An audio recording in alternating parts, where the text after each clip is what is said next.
네, 우리 신약 성경 개론을 계속 공부하고 있는데요. 오늘은 순서에 따라서 데살로니가 후서를 공부합니다. 우리 성경을 잘 펴놓으시고요.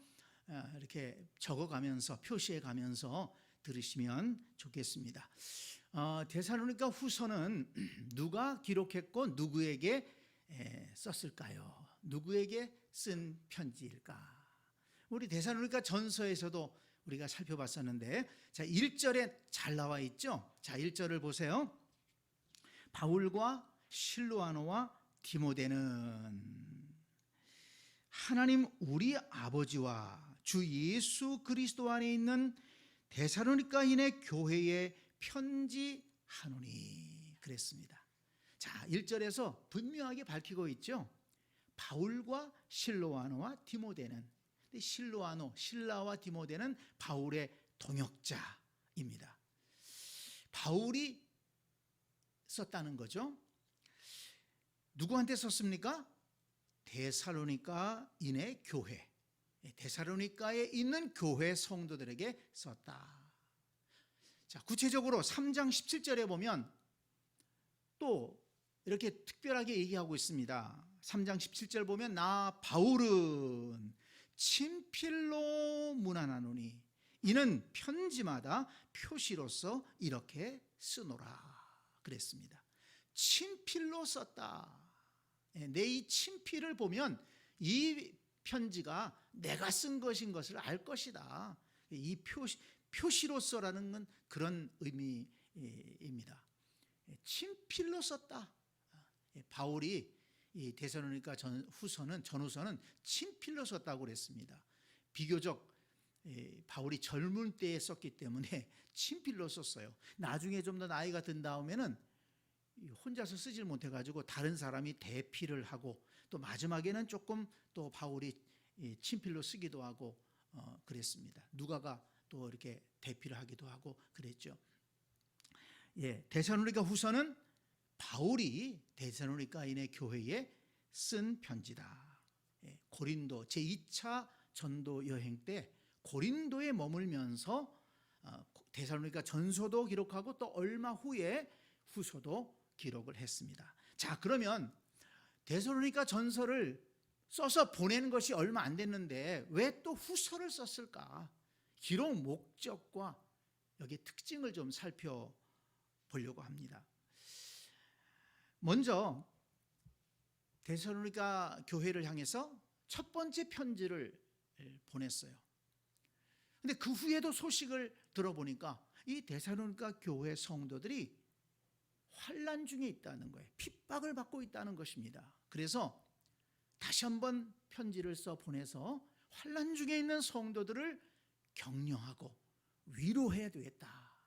이런 마음에서 데살로니가 후서를 쓰게 되었습니다. 그래서 1장 3절을 한번 보세요. 1장 3절을 보시면 형제들아 우리가 너희를 위하여 항상 하나님께 감사할지니 이것이 당연함은 너희의 믿음이 더욱 자라고 너희가 다 각기 서로 사랑함이 풍성함이니 그러므로 너희가 견디고 있는 모든 박해와 환난 중에서 너희 인내와 믿음으로 말미암아 하나님의 여러 교회에서 우리가 친히 자랑하노라. 데살로니가 교회에 대해서 감사한다고 그랬어요. 감사하는 이유가 뭡니까? 믿음이 많이 자랐어요. 또 서로 풍성하게 사랑하고 있습니다. 이렇게 믿음이 성장하고 서로 사랑하면서 그들은 박해와 환난을 견디고 있어요. 어떻게? 인내와 믿음으로 견디고 있어요. 이걸 자랑하고 싶다는 거예요. 다른 교회에도 좀 자랑하고 싶다는 거예요. 그만큼 데살로니가 교회 성도들이 환난과 박해 중에도 믿음을 잘 지키고 있다. 이 소식을 듣고 이렇게 위로하고 격려하기 위해서 편지를 쓴 것입니다. 7절을 내려가서 보면 이렇게 환난과 박해를 이기는 성도들에게 어떻게 위로하고 있습니까? 7절 환난을 받는 너희에게는 우리와 함께 안식으로 갚으시는 것이 하나님의 공이시니 주께서 주 예수께서 자기의 능력의 천사들과 함께 하늘로부터 불꽃 가운데 나타나실 때에 하나님을 모르는 자들과 우리 주 예수의 복음에 복종하지 않은 자들에게 형벌을 내리시리니 이런 자들은 주의 얼굴과 그의 힘의 영광을 떠나 영원한 멸망의 형벌을 받으리로다. 환난을 이기는 성도들에게는 하나님께서 안식으로 갚으신다. 안식으로 갚으신다. 하나님이 은혜를 주실 것이다. 그렇지만 믿는 자들을 핍박하고 믿는 자들을 박해하는 자들은 형벌을 받을 것이다. 형벌을 받을 것이다. 근데 그 형벌은 누가 줍니까? 7절 뒷부분에 보니까 하늘로부터 불꽃 가운데서 나타나실 때, 아주 그냥 위험 있으시잖아요. 예수님이 하늘로부터 불꽃 가운데 나타나시게 되면 너희를 박해하는 자들을 다 심판하고 형벌을, 영원한 멸망의 형벌을 받게 할 것이다. 그러니 너희들 환난과 박해 속에서 인내하고 참고 믿음을 잘 지켜야 된다. 이것을 강조하기 위해서 데살로니가 후서를 기록했습니다. 그 다음에 또 한 가지는 주님의 재림이 임박하다고 잘못된 교리를 가르치는 거짓 교사들이 있었습니다. 또 그들을 따라가는 성도들도 많이 있었다는 겁니다. 이제 주님이 금방 재림하실 거다. 그러니 너희들 주님 맞을 준비를 해야 된다. 이 말이 틀린 말은 아니죠. 주님이 언제 오실지 모르니까 주님 맞을 준비해야 되는 것은 사실인데, 이 엉터리로 가르쳤다는 거예요. 또 하나의 이유와 좀 연결이 됩니다마는, 이제 주님이 오실 날이 임박했으니까 너희들 직장 생활도 하지 말고 가정 생활도 하지 말고 다 모여서 기도하고 주님 재림하실 거 기다려야 된다. 이렇게 가르치는 사람들이 있었다는 것입니다. 여러분, 우리나라에도 그런 사람들이 있었죠. 다미 선교회라고. 다미 선교회, 다가올 미래를 준비하라. 다미 선교회. 그래서 몇 월 며칠 날 예수님 재림하신다. 그래가지고 뭐 집 팔고 논 팔고 다 모여가지고서는 흰옷 입고, 그 교주가, 이장님 씨가 얘기한 시간에 모여가지고서 준비하고 있었는데 예수님이 그때 안 오셨어요. 그래가지고 이게 거짓이라는 것이 밝혀졌잖아요. 그뿐만 아니에요. 항상 어느 시대에나 소위 시한부 종말론이라고 하는, 어느 때 몇 시 몇 날 며칠에 예수님 오신다. 그래가지고 집 팔고 논 팔고 다 모여라. 이래가지고서는 흰옷 입고 기다리다가 예수님이 안 오셔가지고 그냥 흩어진 그런 사람들도 있고, 또 연기를 해요. 또 이번에 내가 조금 착각했는데 몇 월 며칠에 다시 오신다고 그랬다. 어제 기도해 보니까 예수님이 조금 더디 오신다고 그랬다. 그런데 또 그걸 또 믿고 따라가는 사람도 있어요. 그런데 아무튼 이 데살로니가 후서를 기록했던 시대에도 그런 사람들이 있었다는, 그렇게 가르치는 사람들이 있었다는 것입니다. 그래서 2장 1절 말씀을 보세요. 2장 1절부터 4절까지를 여러분 잘 보셔야 됩니다. 그래야지 이단에게 넘어가지를 않습니다. 자, 2장 1절을 보세요. 형제들아, 우리가 너희에게 구하는 것은 우리 주 예수 그리스도의 강림하심과 우리가 그 앞에 모임에 관하여 영어로나 또는 말로나 또는 우리에게서 받았다 하는 편지로나 주의 날이 이르렀다고 해서 쉽게 마음이 흔들리거나 두려워하거나 하지 말아야 한다는 것이라. 누가 어떻게 하여도 너희가 미혹되지 말라. 미혹되지 말라. 뭐 영으로 봤다, 또 말을 들었다, 또 사도 바울이 이렇게 나한테는 특별하게 얘기해 줬다, 이렇게 거짓말을 치면서 주님이 언제 재림하신다고 막 그냥 그 임박한 재림을 강조하면서 그의 성도들을 미혹하는 사람들이 있었다는 것입니다. 그러면서 3절에 보면 주님께서 언제 오실지 모르지만 그러나 주님이 오실 때가 되면 징조가 있다는 거예요. 징조. 그게 뭡니까? 여기 3절에 나오죠. 먼저 배교하는 일이 있고 저 불법의 사람 곧 멸망의 아들들이 나타나기 전에는 그날이 이르지 아니하리니. 배교하는 일이 있을 것이다. 많은 사람들이 주님을 떠나고 배교하는 일이 있을 것이다. 그리고 또 하나, 멸망의 아들들이 나타날 것이다. 근데 이것은 참 해석이 참 어려워요. 또 누구라고 특정하기가 참 어렵습니다. 그래서 그전에는 그 로마의 교황이 바로 이런 존재다. 보면은 그 4절에 이렇게 나오잖아요. 그는 대적하는 자라 신이라고 불리우는 모든 것과 숭배함을 받는 것에 대항하여 그 위에 자기를 높이고 하나님의 성전에 앉아 자기를 하나님이라고 내세우느니라. 요즘에도 자기를 하나님이라고 내세우는 사람들이 있죠. 또 재림 예수라고 주장하는 사람들도 있고, 그리고 로마 교황은 얼마나 높임을 받습니까? 뭐 하나님의 대리자다 뭐 이러면서 그러는데, 그래서 교황이 이런 사람일 것이다 이렇게 막 주장하는 사람도 있었고, 또 옛날에 또 지금 그 유럽에서 강조하고 EU 연합국이 모이면은 거기에 뭐 EU 대통령이 뭐 그렇게 이런 존재가 될 것이다 뭐 이렇게 얘기하는 사람도 있었고요. 아무 별 사람들이 다 있었어요. 그렇지만 사실 이 말씀은 우리가 해석하기가 참 어렵습니다. 그렇기 때문에 이것은 주께서 확실하게 보여주실 때까지는 우리가 누구라고 함부로 얘기할 수가 없어요. 그렇지만 어쨌든 배교하는 일이 그렇게 많을 것이고, 그리고 또 이렇게 하나님의 위치라 하나님처럼 그렇게 높아지면서 세계를 움직이는 존재가 나타날 것이다. 이렇게 징조에 대해서 말씀을 해주고 있습니다. 그런데 이것은 예수님께서도 이런 징조를 말씀하셨잖아요. 마태복음 24장에 보면 예수님께서 23절에서 이렇게 말씀하십니다. 그때 사람들이 너희에게 말하되 보라 그리스도가 여기 있다 혹은 저기 있다 하여도 믿지 마라.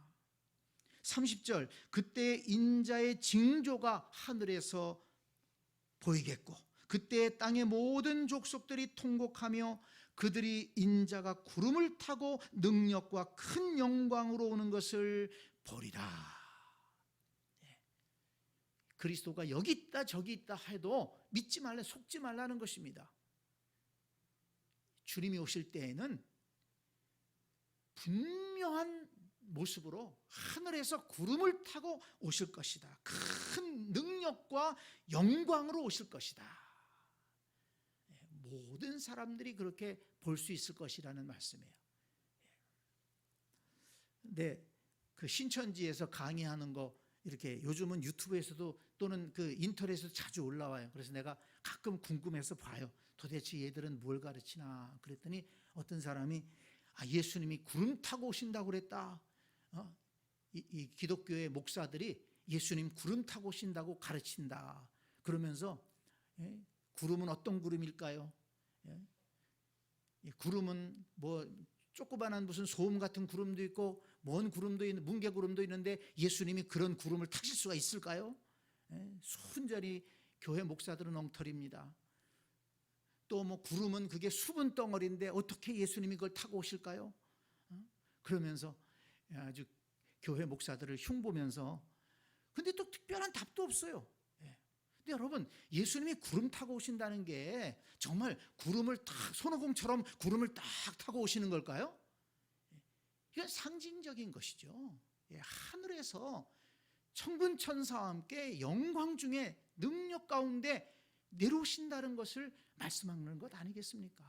구름을 타신다는 걸 꼭 무슨 손오공이 구름 타고서 알라딘이 양탄자 타듯이 타고 오신다는 말씀으로 그렇게 누가 가르칩니까? 아무튼 신천지 가르치는 거 보면 웃기지도 않는데 그거에 또 넘어가시는 분들이 참 많이 있어요. 여러분 조심하시기 바랍니다. 이렇게 거짓 선지자들이 그때나 지금이나 그때나 많이 있었다는 것입니다. 그런데 이런 가르침에 넘어가 가지고서 정말 직장을 때려치고 가정을 떠나서 이제 주님이 금방 오실 텐데 그런 거 해서 뭐 하냐? 그러면서 몰려다니고 모여서 뭐 기도한다고 그러고 예배드린다고 그러고 주님 재림 준비한다고 그러면서 그러고서 또 배는 고프니까 또 먹어야 살잖아요. 그 자기들이 일은 안 하고 남이 해놓은 거 얻어먹고 다니는 사람들이 있었다는 거예요. 그러니 얼마나 사회적으로 문제가 되겠습니까? 그렇잖아요. 자기들은 일 안 하고 직장생활, 가정생활도 안 하면서 배는 고프니까 먹어야 되니까 엉뚱하게 다른 사람들이 수고한 것 신세지면서 그렇게 민폐를 끼치는 사람들이 있었고, 사회에 무리를 일으키는 사람들이 그 당시에 있었다는 것입니다. 그래서 바울이 그러면 안 된다. 정말 주님의 재림을 기다리는 사람들은 성실하게 살아가야 된다. 열심히 일하면서 살아가야 된다. 게으르면 안 된다. 오히려 주님이 재림을 기다리는 사람은 주님 오실 때까지 열심히 믿음 생활하면서 또 열심히 가정을 책임지고 또 자신의 삶을 책임져야 된다. 이거를 가르쳐주기 위해서 이 데살로니가 후서를 기록했다는 것입니다. 자, 3장 6절 가서 한번 보겠습니다. 3장 6절. 형제들아, 우리 주 예수 그리스도의 이름으로 너희를 명하노니. 여기 명한다고 그랬어요. 명령한다고 그랬어요. 아주 단호하게 얘기합니다.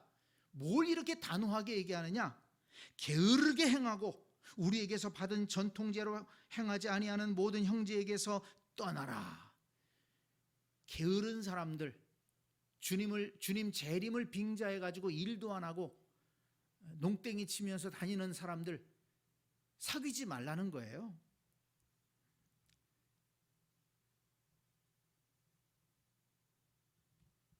10절 말씀 보세요.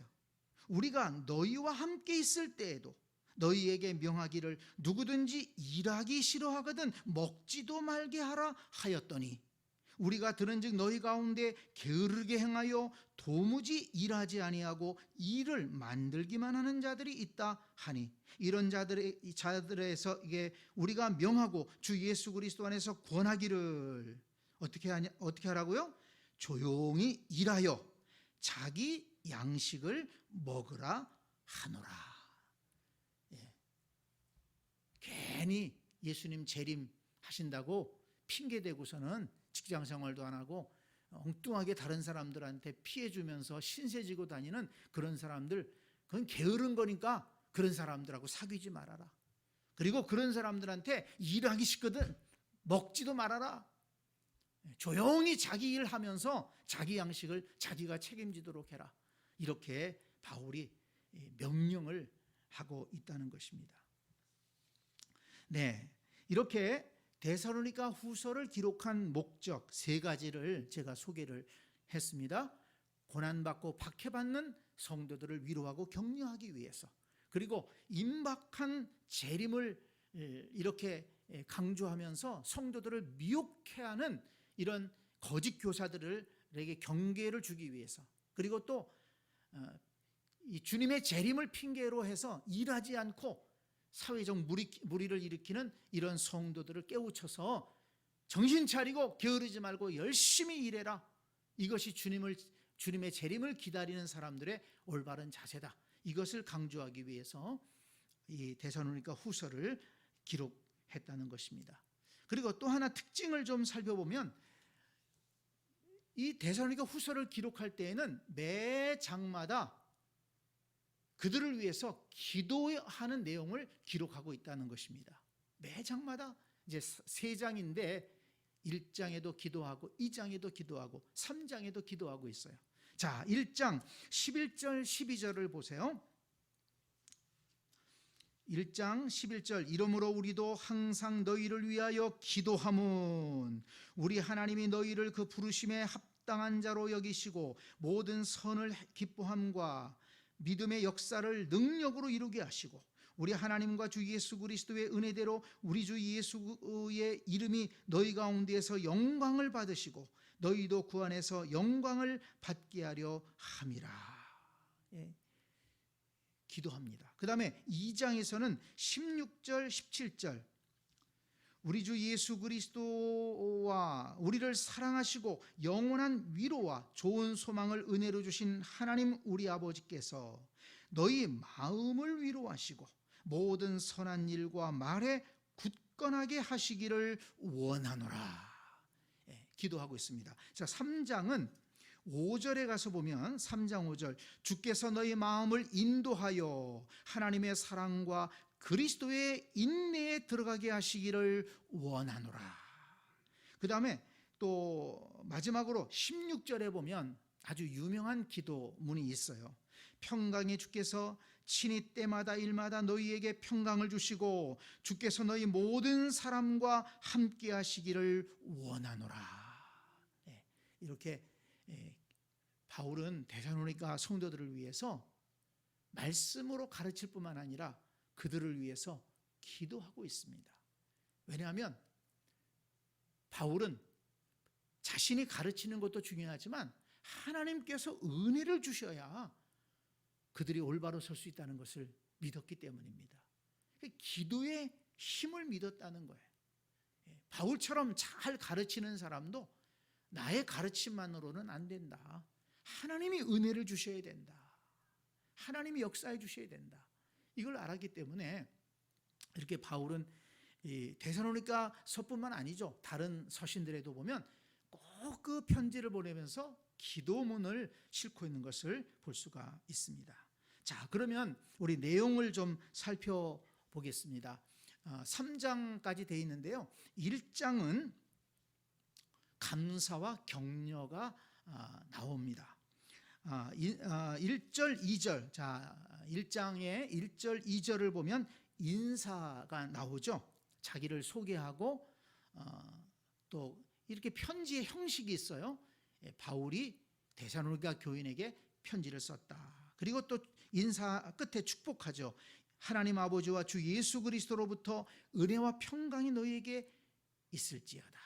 이렇게 인사를 하고, 그 다음에 이제 5절, 3절부터 4절까지는 이제 칭찬, 격려를 하고, 그 다음에 5절부터 12절까지는 환난을 이기고 핍박을 이기고 신앙생활한 것에 대해서 격려하고 있는 것을 볼 수가 있습니다.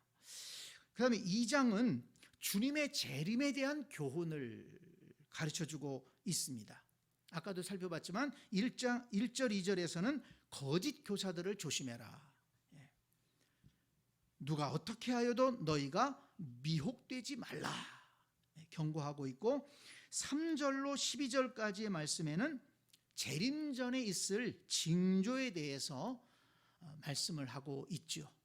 주께서 도적같이 오실 것이지만 그러나 그 전에 반드시 징조가 있을 것이다. 이것을 강조합니다.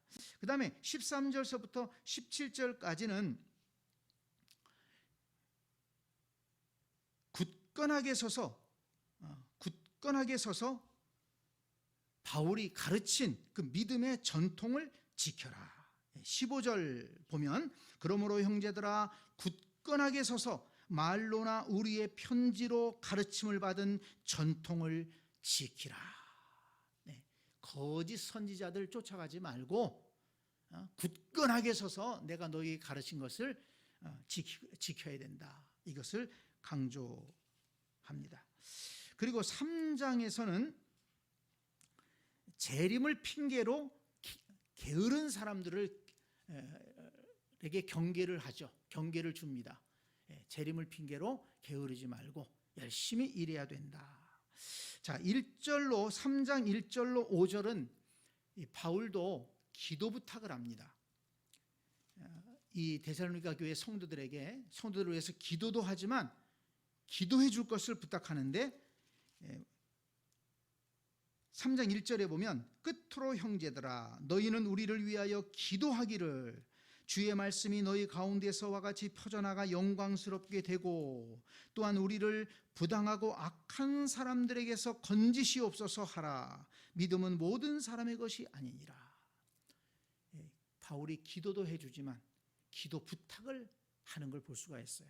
다른 우리가 서신에서도 그런 걸 볼 수가 있었는데 아까도 말씀드렸지만 바울은 항상 하나님의 은혜를 사모하는 사람이었고 하나님이 은혜 주지 아니하시면 하나님이 붙들어 주지 아니하시면 그 사역을 감당할 수 없다는 것을 잘 알고 있었습니다. 두 가지를 위해서 기도 부탁했잖아요. 복음의 말씀이 더 퍼지기 위해서 기도해 줘라. 그리고 또 하나는 우리 전도팀이, 바울을 비롯한 전도팀이 부당하고 악한 사람들에게 넘어지지 않기 위해서, 하나님 지켜주시기 위해서 기도해 주라. 이렇게 기도 부탁을 하고 있습니다. 여러분, 기도 시간에 저를 위해서도 기도해 주시기 바랍니다. 기도할 때 바울이 얘기한 대로 주의 말씀이 힘있게 전파되게 해 주시옵소서. 그리고 악한 사람들로부터, 악한 세력으로부터, 더러운 세력으로부터 우리 목사님을 지켜주시옵소서. 그렇게 여러분 기도해 주시기 바랍니다. 보면 목사를 위해서, 지도자를 위해서 기도하는 성도는, 기도할 줄 아는 성도는 절대로 방황하지 않습니다. 절대로 딴 길로 가지 않습니다. 이 사실은 자신을 위해서도 기도해야 되지만 이렇게 교회를 위해서, 또 교회 지도자들을 위해서, 리더를 위해서 기도한다는 것은 그만큼 신앙이 성숙했다는 것을 보여주는 것이거든요. 바울이 이렇게 기도를 부탁한 다음에 이제 6절부터 15절까지, 아까도 우리 살펴봤습니다마는 게으른 자들을 떠나라. 그리고 게으르지 말고 열심히 일해야 된다. 일하기 싫거든 먹지도 말아라. 그리고 조용히 일하면서 자기 양식을 책임져라. 14절에 보면 누가 이 편지의 한 우리말을 순종하지 아니하거든 그 사람을 지목하여 사귀지 말고 그로 하여금 부끄럽게 하라. 이렇게까지 단호하게 얘기합니다. 이렇게 편지를 2번씩이나 써 보내서 가르쳤는데도 바울이 편지에 가르친 내용대로 하지 않고 그냥 뭐 주님의 재림이 임박했다고 그러면서 일도 안 하고 쓸데없이 모여가지고서 그렇게 시간 보내는 사람들이 있다면 그들 사귀지 말아라. 아주 이렇게 단호하게 얘기를 합니다. 그리고 16절로 18절은 이제 마무리하는 말씀이죠. 기도하고 그리고 축복으로 이 데살로니가 후서를 맺습니다. 자, 여러분, 우리가 지난주에 데살로니가 전서 살펴보고 또 오늘 후서를 살펴봤는데, 데살로니가 전서 후서의 큰 주제는 주님의 재림에 관한 것입니다. 그래서 전서에서는 어떤 의문들이 있었냐면, 주님이 재림하신다고 그랬는데 그 먼저 주님 재림하시기 전에 먼저 세상을 떠난 성도들은 어떻게 되느냐? 그건 또 소망이 없는 것 아니냐? 이렇게 걱정하는 사람들이 있었기 때문에 데살로니가 전서에서는 아니다. 주님이 재림하실 때 먼저 잠자고 있는 성도들 다 주께서 깨워가지고 함께 재림하실 것이다. 그리고 그 후에 우리 살아있는 자들도 공중으로 들려 올라가서 함께 영원히 주와 함께 있을 것이다. 이것을 전서에서 강조했잖아요. 그리고 이 후서에서는 전서에서 가르친 것을 오해한 사람들이 있었다는 거예요. 그렇게 주님이 재림을 하시는 것이 도적같이 임하신다고 그러면, 갑자기 임하실 것 같으면 우리가 일도 안 하고 빨리 주님 재림 기다리면서 이렇게 있어야 되지 않는가? 직장도 제치고 가정도 제치고 그렇게 사회에 무리를 일으키는 사람들이 있다고 해서 바울은 그게 아니다. 주님이 갑자기 오시지만, 도적같이 오시지만 징조가 있다. 그리고 정말 주님의 재림을 기다리는 사람들은 성실하게 믿음 생활하고 열심히 일하면서 자기 삶을 책임져야 된다. 다른 사람들에게 부담 주는 그런 생활하면 안 된다. 이것을 강조하고 있다는 것입니다. 이것이 오늘날 우리에게도 신앙생활에 아주 중요한 원리가 되지 않습니까? 우리가 주님의 재림을 사모해야 됩니다. 주님이 언제 오실지 모릅니다. 또 바꿔 생각해 보면 우리가 또 언제 주님 앞에 갈지 몰라요. 주님 재림하시기 전에 우리가 주님 앞에 갈 수도 있어요. 어쨌든 우리는 이런 위기 속에 삽니다. 그렇지만 우리는 주님의 재림을 사모하지만, 언제 주님 앞에 갈지 모르지만, 그러나 우리는 열심히 성실하게 믿음 생활하고 주님 맡겨주신 교회를 세워가면서 주님 맡겨주신 사명을 감당하면서 또 열심히 일하면서 자신의 삶을 책임지고, 자신의 삶을 책임질 뿐만 아니라 우리는 더 나아가서 연약한 이웃들까지 도울 수 있을 정도로 우리는 그런 은혜를 구하면서 열심히 일해야 된다는 것입니다. 하나님이 우리에게 힘 주시면 열심히 일해서 우리의 삶도 윤택하게 살아가고, 그리고 또 연약한 사람들을 도와가면서 살아가는 것, 그것이 하늘의 상급을 쌓는 것 아니겠습니까? 그러면서 주님 오시면 아멘, 할렐루야, 주님 영접하고, 또 우리가 주님 앞에 가더라도 주여 내 영혼을 부탁합니다, 기쁨으로 주님 앞에 갈 수 있는 복된 성도들이 되어야 될 줄로 믿습니다. 아멘.